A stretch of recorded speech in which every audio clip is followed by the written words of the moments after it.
8 udah.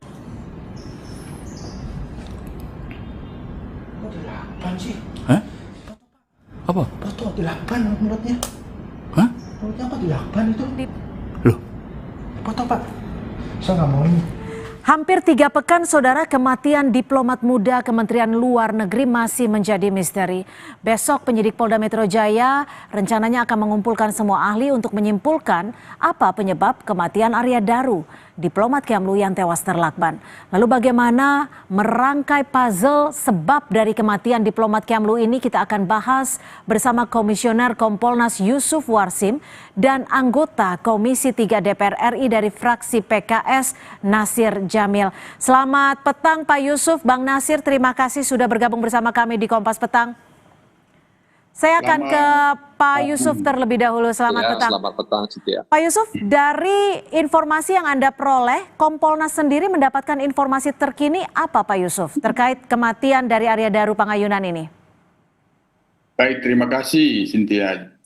Update perkembangan penyelidikan yang itu sama-sama sudah kita lihat dan dengarkan juga update dari Humas sama bahwa hasil otopsi sudah ada, tinggal dilakukan sinkronisasi. Besok bahwa akan dilakukan permintaan ahli, bagaimana semua ahli memberikan fakta-fakta dan bagaimana menyimpulkannya.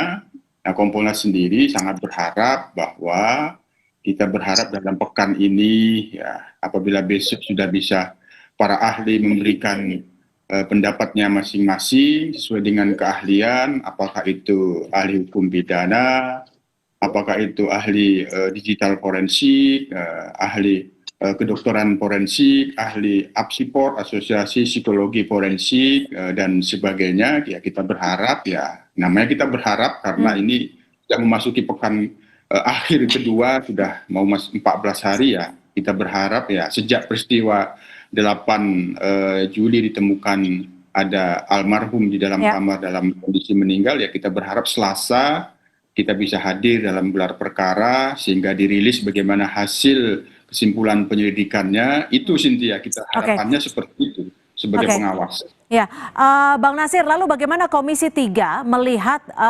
sebagai penyelesaian dari kasus ini? Karena bisa dikatakan terbilang cukup lama. Ditemukan meninggal dunia pada 8 Juli, sudah hampir memasuki pekan ketiga.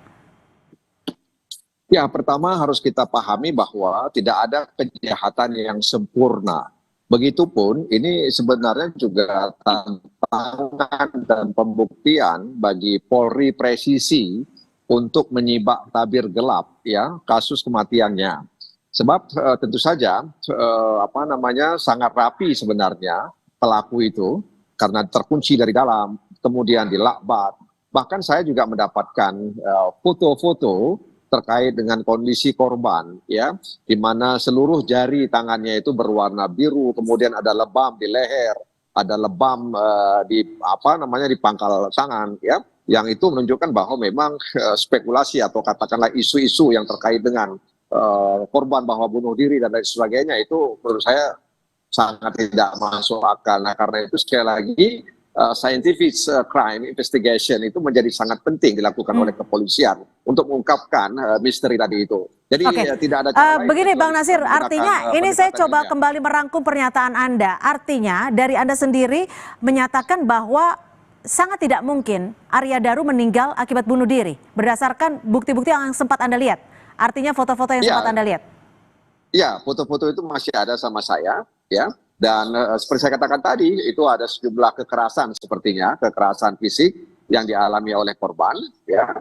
Dan itu menunjukkan bahwa tidak mungkin itu dilakukan sendiri dan tidak mungkin kemudian tidak ada orang yang melakukannya. Nah, karena itu sekali lagi pendekatan scientific crime investigation itu menjadi penting ya untuk membuktikan Polri presisi. Jadi ini sekaligus tantangan dan pembuktian ya, dan saya yakin bahwa kepolisian bisa mengungkapkan ini. Pak Yusuf gimana? Kompolnas menerima tidak bukti-bukti foto yang seperti diterima oleh Bang Nasir? Iya, apapun ketika belum bisa dirangkai untuk menjadi kesimpulan, peristiwa bahwa ini sekali lagi namanya penyelidikan itu adalah mengumpulkan informasi dan bukti awal untuk mengungkap ada atau tidak peristiwa tindak pidana, kan itu.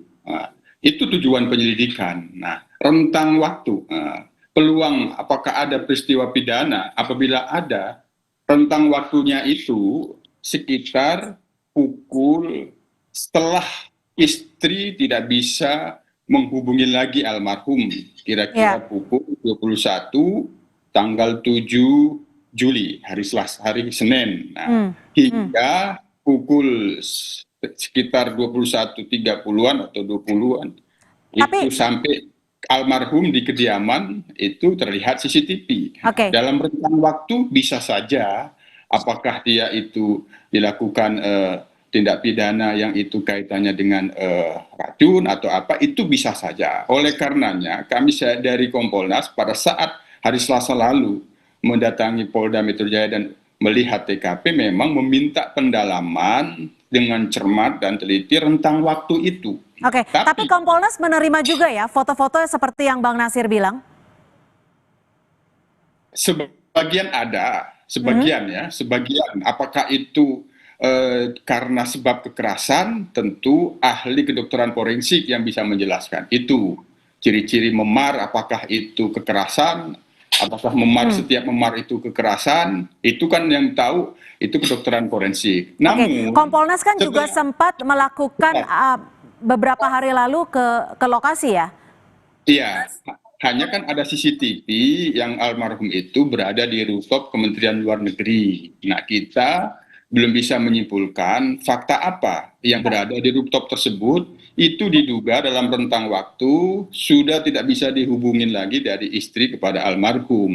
Itu sudah dicek dan dilakukan analisis digital forensik terhadap CCTV yang ada di Kementerian Luar Negeri, sehingga itu bagian dari rangkaian peristiwa yang menjelaskan apa sebenarnya peristiwanya. Tentu apa yang disampaikan oleh Bang Nasir Jamil, kami sendiri belum bisa menyimpulkan. Karena nanti ketika nanti ada celah bahwa demikian peristiwanya, semua kesimpulan-kesimpulan yang lain itu bisa gugur. Bang Nasir, kalau dari Komisi 3 sendiri melihat penanganan kasus ini sudah cukup tepat tidak sih? Membutuhkan waktu hampir 3 minggu dan besok baru kemungkinan akan diberitahukan kepada publik penyebab dari kematian Arya Daru. Ya, tentu saja sebagai anggota Komisi 3 kami melihat agak lambat ya kepolisian menindaklanjuti dan kemudian mencoba mencari tahu penyebab itu semua. Nah, karena itu dengan kecanggihan teknologi hari ini ya diharapkan sebenarnya sudah bisa cepat ya. Nah, karena itu dibutuhkan saya katakan tadi ya, scientific crime investigation tadi itu seharusnya sudah dilakukan begitu. Ya, kita menghormati ya kerja-kerja kepolisian terkait mengungkapkan kasus ini, tapi 3 minggu dalam pandangan kami itu terlalu lama sebenarnya. Ya, karena apa? Karena tadi itu tempatnya juga tidak berpindah-pindah ya, tempatnya itu hanya beberapa tempat, katakanlah misalnya gedung Kementerian Luar Negeri, kemudian tempat dia bermalam atau tempat kosnya korban gitu, sehingga kemudian dalam pandangan kami dengan ya informasi yang didapat seharusnya sudah bisa lebih cepat dan dibandingkan dengan waktu yang selama ini belum bisa terungkap dengan pasti gitu. Bang Nasir, kalau dari video yang baru saja beredar saat penjaga indekos menemukan jasad dari Arya Daru, bagaimana Anda membacanya, melihatnya? Apakah Anda juga membaca ada kejanggalan? Iya, kan bisa ditanya misalnya hal apa yang melatar belakang sehingga petugas itu bisa masuk ke tempatnya, ya kan? Apakah memang selama ini dia sudah tahu jam berapa korban itu keluar dan jam berapa korban itu masuk, ya kan? Kan itu perlu diketahui. Apakah ada aroma busuk atau aroma apa sehingga membuat dia tertarik untuk masuk ke dalam dan melihat langsung ke dalam, kan itu. Jadi sebenarnya petugas indekos ini juga salah satu kunci yang nggak bisa diabaikan. Ya. Jadi masuknya dia ke kamar itu juga kan ada latar belakang. Ya, ada latar belakang yang melatari dia sehingga kemudian dia kepingin masuk. Apakah memang dia sering masuk ke ruang kamar itu selama misalnya korban tidur atau korban di dalam dia masuk atau tidak pernah sama sekali. Jadi saya pikir ya petugas itu juga salah satu kunci ya, dan itu harus didalami oleh kepolisian. Ya, bagaimana Kompolnas membacanya juga dari petugas ataupun penjaga indekos, Pak Yusuf? Iya, kita dalam pendalaman awal sepakat dengan itu, tapi tentu tidak bisa langsung ke fakta-fakta yang sepotong-sepotong seperti itu. Semua rangkaian fakta-fakta yang dikumpulkan itu, bagaimana komunikasi istri dengan korban, bagaimana komunikasi istri dengan penjaga kos. Nah, kemudian bagaimana penjaga kos itu kemudian mengambil satu tindakan, membuka pintu secara paksa dengan membuka jendela terlebih dahulu, kemudian membuka kunci slot yang itu harus dikunci dari dalam, dibuka juga dari dalam. Nah, tentu rangkaian fakta-fakta ini harus menjadi satu rangkaian untuk dianalisis. Ya. Apakah ada fakta yang disampaikan oleh Bang Nasir Jamur itu yang perlu terus digali dan didalami saksi pada penjaga kos itu, bisa saja itu bagian yang saran kami. Pak Yusuf, tapi ada penjelasan nggak sih yang diterima dari Kompolnas kenapa pada malam harinya penjaga indekos tidak mengetuk pintu kamar dari Arya Daru, tapi baru di pagi harinya dibuka secara paksa? Itu bagian ngetuk pintu, itu bagian dari fakta yang harus diungkap oleh penyelidik, dan itu bagian dari hal-hal yang ada di CCTV atau tidak, itu bagian dari bagaimana analisis digital forensik atau ada fakta itu tidak. Itu hal-hal yang sudah kami tanyakan pada saat pendalaman ke Polda Metro Jaya. Kalau isi dari plastik hitam, kabarnya Kompolnas sudah mengetahui isinya apa? Betul. Apa itu Pak Yusuf?